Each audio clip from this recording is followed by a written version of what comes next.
नमस्कार दोस्तों। आज मैं सुनाने वाला हूँ मेहनत का फल राजू और सुरेश की कहानी। एक गांव में दो दोस्त राजू और सुरेश रहा करते थे। सुरेश बहुत ही धार्मिक था और भगवान को बहुत मानता था, जबकि राजू बहुत मेहनती था। एक दिन दोनों ने मिलकर 1 बीघा जमीन खरीदी, जिससे कि वे दोनों उसमें फसल उगाकर अपना घर बनाना चाहते थे। राजू तो खेत में बहुत मेहनत करता था, लेकिन सुरेश मेहनत करने के बजाय मंदिर में जाकर भगवान से अच्छी फसल के लिए प्रार्थना करता था। इसी तरह समय बीतता गया और खेत का फसल पककर तैयार हो गया। फिर इन दोनों ने अपने फसलों को बाजार ले जाकर बेच दिया और इनको इसके अच्छे पैसे मिले। घर जाकर राजू ने सुरेश से कहा कि इन पैसों का ज़्यादा हिस्सा मुझे मिलनी चाहिए, क्योंकि मैंने ज़्यादा मेहनत की है।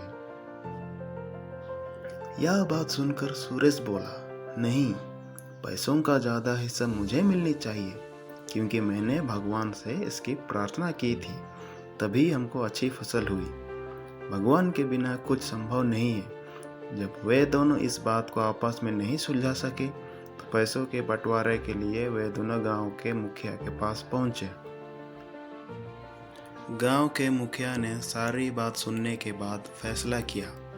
मुखिया ने दोनों को चावलों की एक बोरी दी।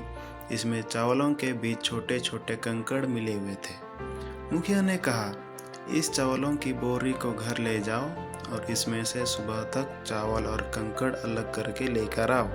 फिर मैं सुबह फैसला करूंगा कि फसल का ज़्यादा धन किसको मिलनी चाहिए।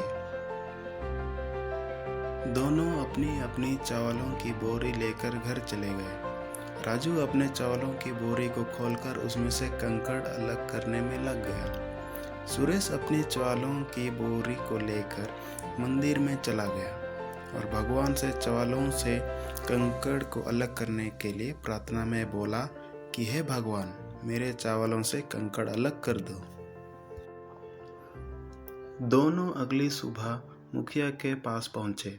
राजू ने तो पूरी रात जाकर चावलों से एक एक करके सारे कंकड़ अलग कर दिए। इस पर मुखिया बहुत खुश हुआ और सुरेश ने अपनी बोरी मंदिर से लाकर ऐसे ही मुखिया के सामने रख दिया और मुखिया से बोला, आप बोरी को खोल कर देख लीजिए।